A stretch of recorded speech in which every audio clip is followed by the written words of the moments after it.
Di dalam ajaran Islam, memilih pemimpin adalah kewajiban agama yang tidak boleh diabaikan. Rasulullah Shallallahu Alaihi Wasallam bersabda, "Tidak halal dan tidak dibenarkan bagi 3 orang muslim yang berdiam di suatu tempat kecuali apabila mereka memilih dan mengangkat salah satu di antara mereka sebagai pemimpinnya."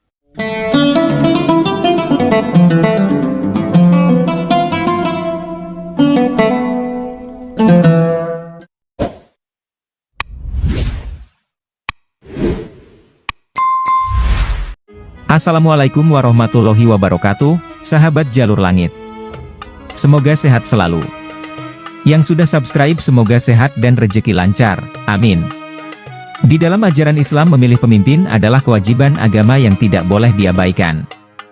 Rasulullah Shallallahu Alaihi Wasallam bersabda, "Tidak halal dan tidak dibenarkan bagi 3 orang muslim yang berdiam di suatu tempat kecuali apabila mereka memilih dan mengangkat salah satu di antara mereka sebagai pemimpinnya." Mengomentari hadis tersebut, ulama besar Ibnu Taimiyah mengatakan bahwa mengangkat pemimpin atas urusan manusia adalah salah satu kewajiban terbesar dalam agama Islam. Dipandang dari hadis tadi, maka partisipasi umat Islam dalam memilih pemimpin merupakan suatu bagian ibadah kepada Allah Subhanahu wa Ta'ala, dan harus disadari bahwa keikutsertaan itu akan dipertanggungjawabkan di dunia dan akhirat kelak.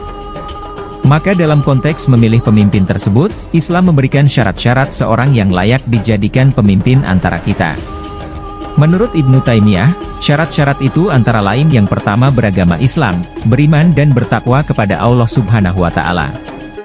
Karena setiap pemimpin itu terkait erat dengan pencapaian suatu cita-cita, maka kepemimpinan itu harus berada di dalam genggaman tangan seorang pemimpin yang beriman kepada Allah Subhanahu wa Ta'ala. Allah dengan tegas melarang kita untuk mengangkat atau menjadikan orang-orang kafir sebagai pemimpin. Kemudian syarat kedua menjadi pemimpin yaitu telah mempunyai moralitas yang baik. Pemimpin tidak gemar melakukan perbuatan dosa dan maksiat seperti korupsi, manipulasi, dusta, dan khianat. Para pemimpin itu hendaklah berakhlak terpuji, senantiasa berkata jujur, teguh dalam pendirian, teguh memegang amanah dan tidak suka bermaksiat, termasuk tidak suka selingkuh. Sahabat Jalur Langit, syarat ketiga adalah pemimpin harus berilmu pengetahuan.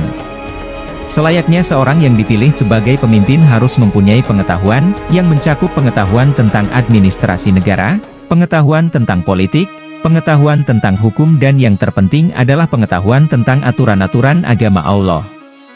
Allah Subhanahu wa Ta'ala menggambarkan ciri-ciri seperti itu dalam Al-Quran. Berkata Yusuf, "Jadikanlah aku bendaharawan negara Mesir, sesungguhnya aku adalah orang-orang yang pandai menjaga lagi berpengetahuan." Quran Surat Yusuf ayat 55.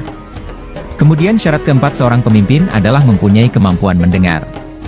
Seorang pemimpin itu hendaknya seorang yang kokoh iman dan takwanya, mulia akhlaknya dan mampu bersikap adil serta jujur, berilmu dan cerdas. Mampu menjalankan tugas dan istiqomah dalam memikul dan menjalankan amanah yang dibebankan kepadanya.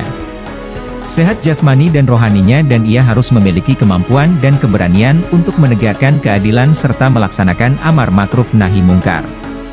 Kemudian syarat kelima, seorang pemimpin adalah mempunyai kepedulian yang tinggi terhadap rakyat dan mempunyai sifat kasih sayang. Allah Subhanahu wa Ta'ala berfirman, "Sesungguhnya telah datang kepadamu seorang Rasul dari kaummu sendiri, berat terasa olehnya penderitaanmu, sangat menginginkan keimanan dan keselamatan bagimu, amat belas kasih lagi penyayang terhadap orang-orang mukmin." Quran Surat At-Taubah ayat 128. Dari ayat ini sesungguhnya kita dapat memahami bahwa pemimpin yang baik itu adalah mereka yang beriman kepada Allah, punya pengetahuan dan berakhlak mulia, serta memiliki kasih sayang kepada sesama hamba Allah.